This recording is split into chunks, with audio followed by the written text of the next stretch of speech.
नमस्कार भाव कलश। मैं दीप्ति आज पुनः उपस्थित हूँ अपने इस प्यारे परिवार, अपने इस प्यारे समूह में अपनी एक गद विदा के साथ। आज मैंने एक पत्र लिखी है, आज मैंने एक चिट्ठी लिखी है और इस चिट्ठी में एक अभिभावक के भावों को मैंने पिरोया है, जो उन्होंने अपने एक बेटे के लिए लिखा है। अपने बेटे के लिए चिट्ठी लिखी है। चूँकि पहली बार बेटा अपने अभिभावक से, अपने माता पिता से दूर हुआ है अपनी पढ़ाई के लिए। वो किसी दूसरे शहर में गया अपने कॉलेज की पढ़ाई पूरी करने के लिए, और इन्हीं सब भावनाओं, इन्हीं सब भावों को लेकर मैंने ये चिट्ठी लिखी है। चूँकि आजकल के इस मॉडर्न युग में संदेश भिजवाने के काफ़ी नए नए तरीक़ों का विकास हुआ है, परंतु कुछ समय पहले चिट्ठी ही एक ऐसा माध्यम था जिसके माध्यम से हम अपने संदेश को, अपनी भावनाओं को एक जगह से दूसरे जगह तक भेजते थे। काफ़ी तकनीकी विकास होने के बावजूद भी चिट्ठी का जो महत्व है, पत्र का जो महत्व है, और जैसे हम पत्र में अपनी सारी छोटी छोटी भाव को, छोटी छोटी भावनाओं को काफ़ी सुगमता से और काफ़ी सुदृढ़ रूप से व्यक्त कर पाते हैं, वो काम आजकल के युग में व्हाट्सएप मैसेज या फिर मैसेंजर नहीं कर पाते हैं। तो मैंने कुछ इसी तरह की रचना आज तैयार की है। उम्मीद करती हूँ आप सबको पसंद आएगी, तो सुनिएगा। बेटा, ढेर सारा स्नेह।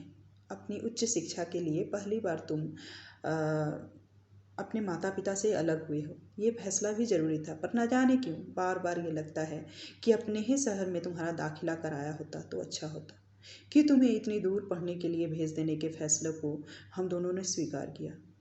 जिस दिन से तुम गए हो, हर दिन मैं इन बातों को सोचकर खूब रोती हूँ।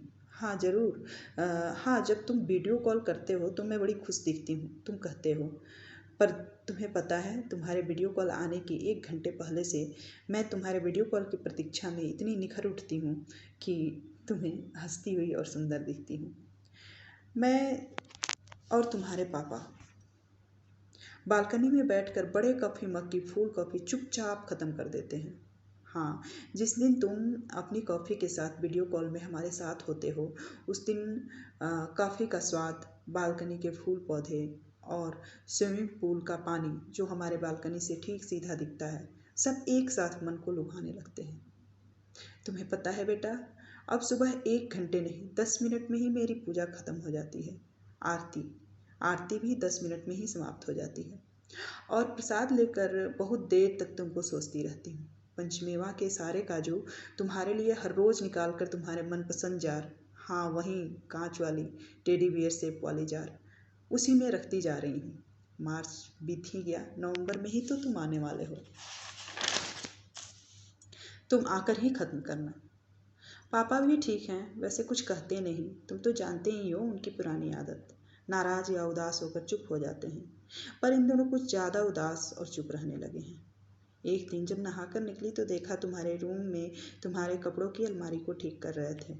मुझे देखकर अपने भाव को छुपाने लगे। अलमारी बंद थी ना, सोचा एक बार कपड़ों को फिर से ठीक कर दूं, पर मुझे पता है वो तुमको याद कर रहे होंगे, इसलिए तुम्हारी अलमारी खोली होगी।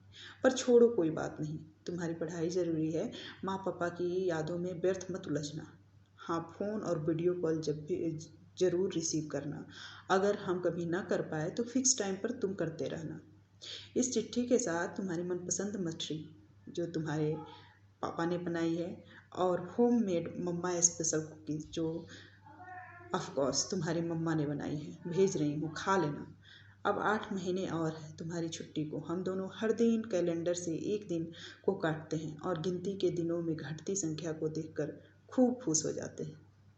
चलो, अब मैं अपनी चिट्ठी समाप्त करती हूँ और शाम में वीडियो कॉल में फिर हम मिलते हैं। तब तक के लिए तुम्हारी प्रतीक्षा में तुम्हारे माँ पापा।